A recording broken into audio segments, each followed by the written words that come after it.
Mày uống như đàn bà vậy. Trời, nó nhiều chuyện kinh khủng luôn, con đàn bà kính lên được. Nín đi con, khóc với đàn bà lắm. Đồ đàn bà.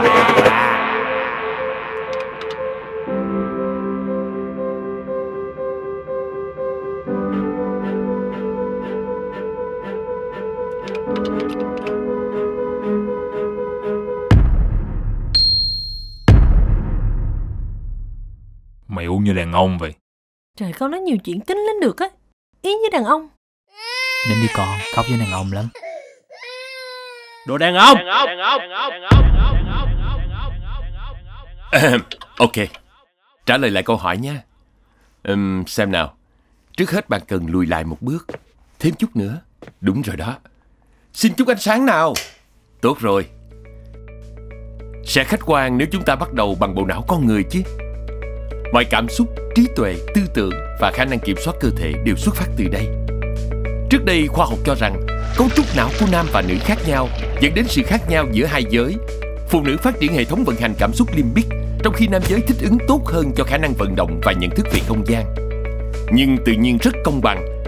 Chất xám không có khả năng phân chia và phục hồi, còn chất trắng thì lại có khả năng tái sinh. Nên não của phụ nữ có tổ chức phức tạp hơn, mật độ neuron thần kinh cao hơn, giúp phụ nữ giàu cảm xúc hơn và có thể làm nhiều việc cùng lúc. À, ra vậy. Con gái sẽ không giỏi toán bằng con trai. Con trai chơi thể thao giỏi hơn con gái. Con trai không được mít ướt như con gái.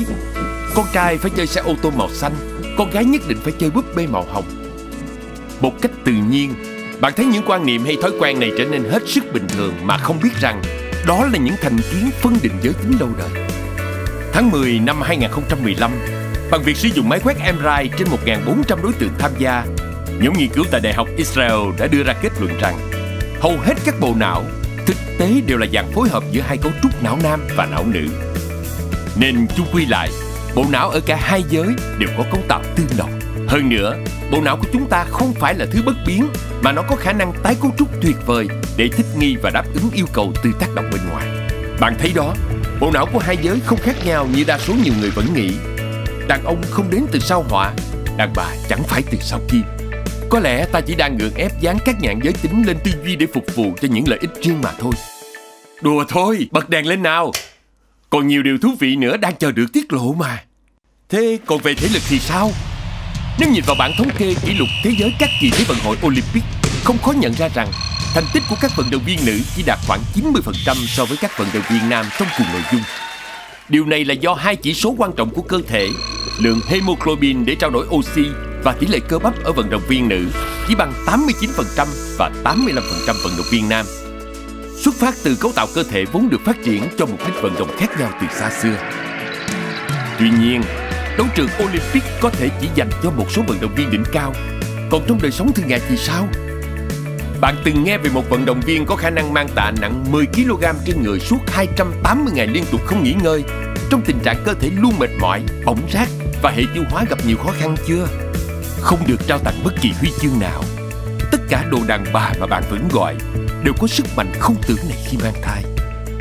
Bản thân bạn cũng là một quả tạ yếu ớt, nặng nề, từng được họ gồng gánh chở che. Liệu bạn còn nghĩ phụ nữ là phải yếu không? Sự vật luôn có xu hướng tàn lụi và trở nên hỗn độn qua năm tháng. Con tàu bỏ hoang không tu sửa lâu ngày sẽ bị rỉ sét và hư hỏng. Động vật có cây rồi sẽ già đi. Máy móc sẽ hư hao theo sự luân chuyển không ngừng của thời gian, trừ khi có tác động trực tiếp từ bên ngoài. Con người cũng vậy. Phụ nữ ngày nay đang không ngừng tiến tới, không lùi bước trước những vật cản mà coi chúng là những trở ngại cần vượt qua.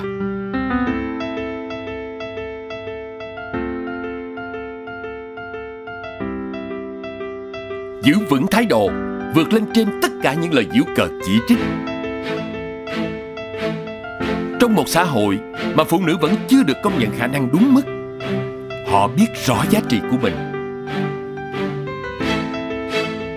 phá vỡ những rào cản, đối mặt với khó khăn đôi khi là sự lạc lõng.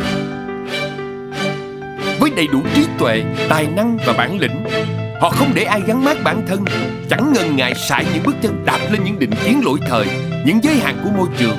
để vươn đến những thành tựu mới.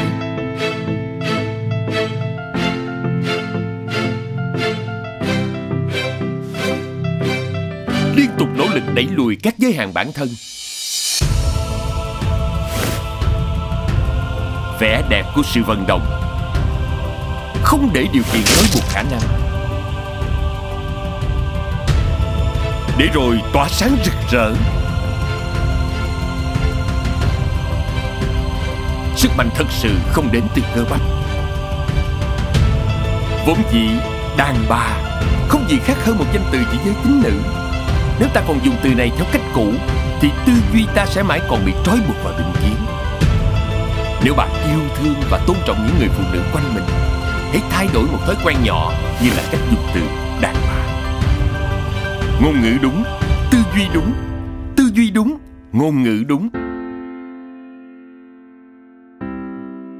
Bạn đã sẵn sàng thay đổi chưa? Đồ đàn bà.